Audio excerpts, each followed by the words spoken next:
नमस्कार, आप देख रहे हैं उत्तराखंड का विशेष बुलेटिन अपना उत्तराखंड और मैं हूं आपके साथ अंजू भाटी। चलिए बुलेटिन की शुरुआत करने से पहले जल्दी से नजर डालते हैं हेडलाइंस पर। उत्तराखंड में भू कानून पर बड़ा फैसला, जमीन नहीं खरीद पाएंगे बाहरी लोग, भू कानून पर विभिन्न लोगों के सुझाव के निर्देश। सीएम धामी ने साल से पहले काशीपुर को नए साल का दिया तोहफा, मल्टी स्टोरी पार्किंग के निर्माण को सीएम धामी ने दी स्वीकृति।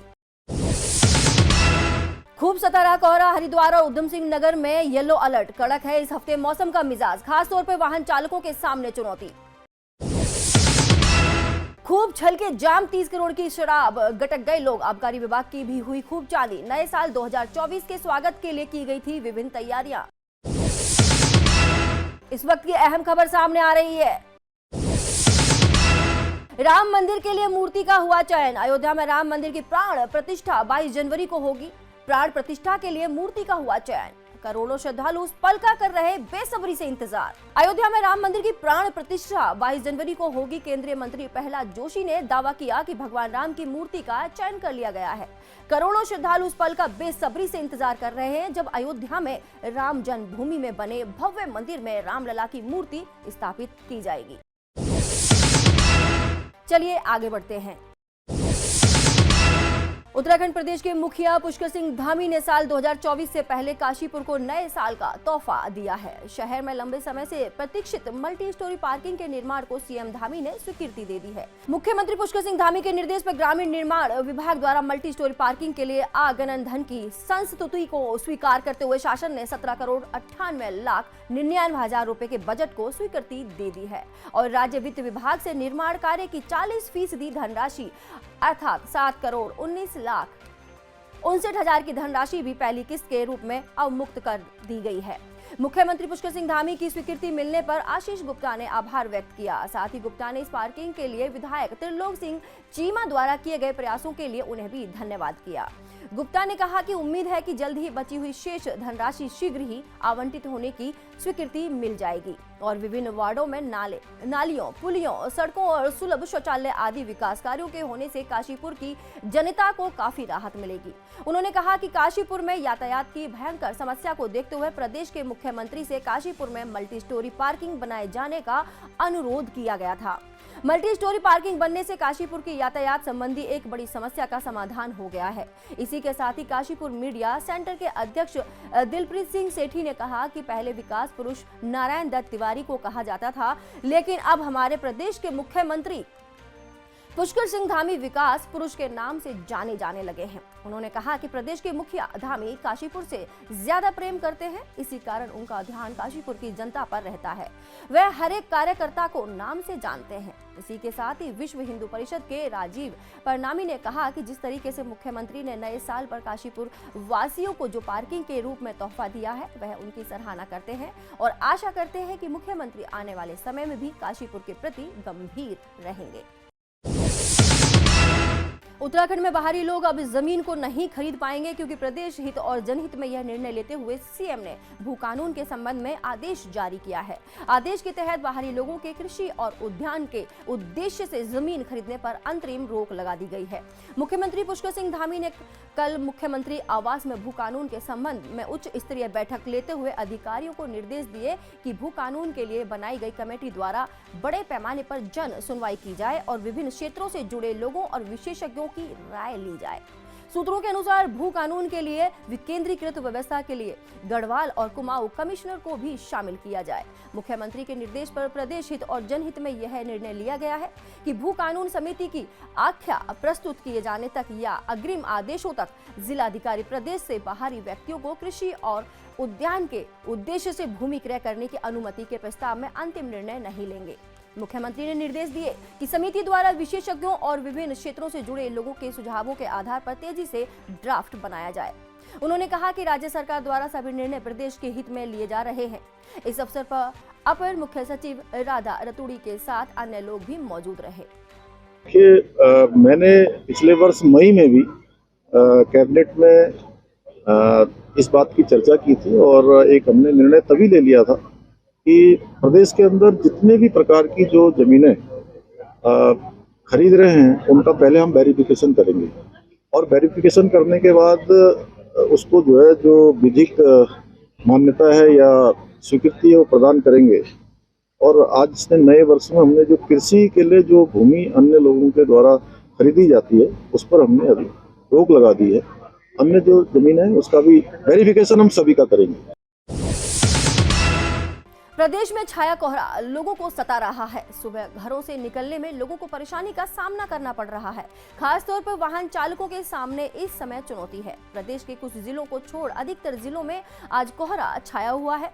बीते कुछ दिनों से सता रहा कोहरे का सितम इस सप्ताह भी जारी रहेगा। बारिश और पहाड़ों पर बर्फबारी न होने से सूखी ठंड खूब सताएगी। हालांकि दिन में मौसम रूखा रहने से ठंड का एहसास होगा। इसके साथ ही दिन के अधिकतम तापमान में 1 से 2 डिग्री सेल्सियस का इजाफा देखने को मिलेगा। मौसम विज्ञान केंद्र की ओर से हरिद्वार और उधम सिंह नगर जिले में सुबह और रात को घने कोहरे का येलो अलर्ट जारी किया गया था, जबकि प्रदेश के अन्य जिलों में मौसम रूखा होने की संभावना जताई गई थी। नए साल के स्वागत में प्रदेश में आए सैलानी और स्थानीय लोग करीब 30 करोड़ रुपए की शराब गटक गए। इस दौरान वनडे बार लाइसेंस भी खूब बांटे गए थे। आबकारी विभाग ने पूरे 10 दिनों तक अनुमति के लिए पोर्टल को 24 घंटे चालू रखा। इस दरमियान कुल 329 वनडे बार लाइसेंस स्वीकृत किए गए। इससे आबकारी विभाग की भी खूब चांदी हुई। सबसे ज्यादा बार लाइसेंस राजधानी देहरादून में 208 लोगों को दिए गए। दरअसल उत्तराखंड के कई पर्यटन स्थलों पर नए साल 2024 के स्वागत के लिए विभिन्न तैयारियां की गई थीं। होटल, रेस्टोरेंट, रिजॉर्ट आदि सभी जगह अच्छी खासी बुकिंग रही। झील नगरी नैनीताल, पहाड़ों की रानी मसूरी, अल्मोड़ा, रानीखेत आदि जगहों पर बड़े बड़े आयोजन किए गए थे। इन आयोजनों में भाग लेने के लिए दिल्ली, हरियाणा, उत्तर प्रदेश के तमाम शहरों से लोगों ने उत्तराखंड का रुख किया था। आबकारी विभाग ने भी इस मौके को भुनाने की 10 दिन पहले ही तैयारियां कर ली थी। इस बार आमतौर पर वनडे बार लाइसेंस पर पाबंदी थी, लेकिन खास मौकों के लिए यह जारी रहा। नए साल की पूर्व संध्या से पहले भी कारोबारियों ने खूब वनडे बार लाइसेंस लिए। नए साल के अवसर पर राज्यपाल retired lieutenant general Gurmeet Singh से सीएम पुष्कर सिंह धामी ने मुलाकात की। उन्होंने राज्यपाल को नए साल की शुभकामनाएं दी। सीएम के बाद कैबिनेट मंत्री प्रेमचंद अग्रवाल, गणेश जोशी ने भी मुलाकात की। वहीं मुख्य सचिव doctor S Sandhu, ACS Radha Raturi, DGP Abhinav Kumar ने भी राज्यपाल से मुलाकात की और उन्हें नए साल की शुभकामनाएं दी। पौड़ी जिले के चौबट्टा खाल विधानसभा के एकेश्वर ब्लॉक के जनता इंटर कॉलेज में पूर्व छात्रों का पुनर्मिलन और विद्यालय का वार्षिकोत्सव बड़े ही धूमधाम से मनाया गया। कार्यक्रम का शुभारंभ ब्लॉक प्रमुख नीरज पांथरी और जिला पंचायत सदस्य कोटा सीमा सजवाड़ द्वारा बतौर मुख्य अतिथि द्वीप प्रज्वलित कर किया गया। इस मौके पर विद्यालय के छात्र छात्राओं द्वारा सांस्कृतिक और रंगारंग कार्यक्रमों की प्रस्तुतियां दी गई। इस अवसर पर विद्यालय के पुरातन छात्रों, सेवानिवृत्त अध्यापकों के साथ विद्यालय को भूमि दान करने वाले लोगों और उनके परिजनों को भी सम्मानित किया गया। कार्यक्रम की अध्यक्षता महिपाल सिंह रावत द्वारा की गई और मंच संचालन शैलेंद्र नोडियाल, हरीश पोखरियाल और दीपावली द्वारा किया गया। इस मौके पर कार्यक्रम समिति के अध्यक्ष महिपाल सिंह रावत ने सभी आगंतुकों और विद्यालय की प्रधानाचार्य प्रवीण सिंह द्वारा इस दौरान समय निकालकर विद्यालय में कार्यक्रम में शिरकत करने पहुंचे पूर्व छात्रों और अभिभावकों का आभार जताया गया। इस मौके पर जोगेश्वर प्रसाद, प्रधानाचार्य प्रवीण सिंह, विजेंद्र सिंह रावत, साबर सिंह नेगी और चंद्रकला आदि समेत विद्यालय स्टाफ और छात्र और अभिभावकों की मौजूदगी रही। मैं भगवान माया को बधाई देता हूं कि आप पौड़ी से चल करके विकास खंड केशवर के दूरस्थ क्षेत्र मौदाड़ी में आए, तो मैं आपका विकास खंड केशवर की तरफ से स्वागत करता हूं। तो जैसे ये हमारा जनता इंटर कॉलेज मौदाड़ी है, ये वर्ष 1964 में जूनियर स्कूल के रूप में स्थापित हुआ और यहाँ के लोगों ने बहुत सी जो है अपनी ज़मीन वगैरह दान दे करके और इस विद्यालय के भवन बनाने में बहुत प्रयास किया और प्रयास करने के बाद आज ये जो है इंटरमीडिएट कॉलेज बन चुका है। और इंटरमीडिएट बनने के बाद यहाँ पर एक बहुत भव्य और दिव्य कार्यक्रम स्कूल की तरफ से विद्यालय प्रबंधन विद्यालय की तरफ से जो यहाँ पे कार्यक्रम किया गया है, पूर्व छात्रों का पुनर्मिलन कार्यक्रम। और यहाँ पे जो है 1964 में जो छात्र 6 में जिसने प्रवेश लिया था, आज वो भी यहाँ पर इस विद्यालय में आ रखे हैं और सारे हमारे जितने भी जो है पूर्व यहाँ छात्र छात्राएं हैं अपने इस पूर्व मिलन कार्यक्रम में विद्यालय के जो है मिलन कार्यक्रम में शामिल हुए हैं।